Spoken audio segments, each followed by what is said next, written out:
ابشر بالخير. الله يفتح عليك. ابشر بالخير يا شباب الخير. في طريق الخير. ninbaa wuxuu ahaa tuug magaciisa waxaa la yiraahdaa alfudayd ibnu ciyaad wuxuu maqlay aayad noloshiisa dhan ayay bedeshay wuxuuna noqday caabidka xaramka aayadan waxay ku jirtaa suuratul hadiid alam ya'ni lilladheena aamanu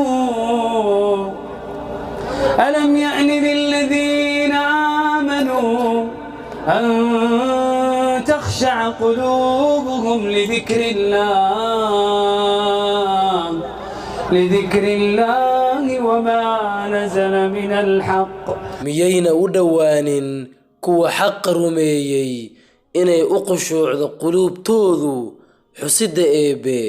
waa quraankee iyo waxa xaqa ah ee degi alfudayd ibnu ciyaad asagoo xadaya ayuu yiri haa hoo hadda walaalayaal qofka insaanka ah hadalkii alle mugdiga ayuu ka saaraa iftiinku u saaraa النور ليخرجكم من الظلمات إلى النور وكان بالمؤمنين رحيما quraanka mugdiyaasha ayuu idinka bixin nuur ayuuna idin bixin eebana waa kan u naxariista mu'miniinta ma garanaysaan hadalkii alle inuu nooleeyo kuwa dhintay insaan qalbigiisa wuu dhintay alle ayaa ku nooleeyay hadalkiisa بكلام الله أو ما كان ميتا cid mayd ahayd oo nooleenay ahlu cilmiga aayadan waxay leeyihiin mid qalbigiisu dhintay qofka insaanka hadduusan alle xusaynin waa mayd sida asalka ah tusaalaha midka rabbigiisa xusaya iyo midka aanan xusaynin waa mid nool iyo mid dhintay wuxuu ahaa mid alle ka fog wuxuu ahaa qalbigiisu mid dhintay aayad buu maqlay allah ku nooleeyay أحياها الله أو من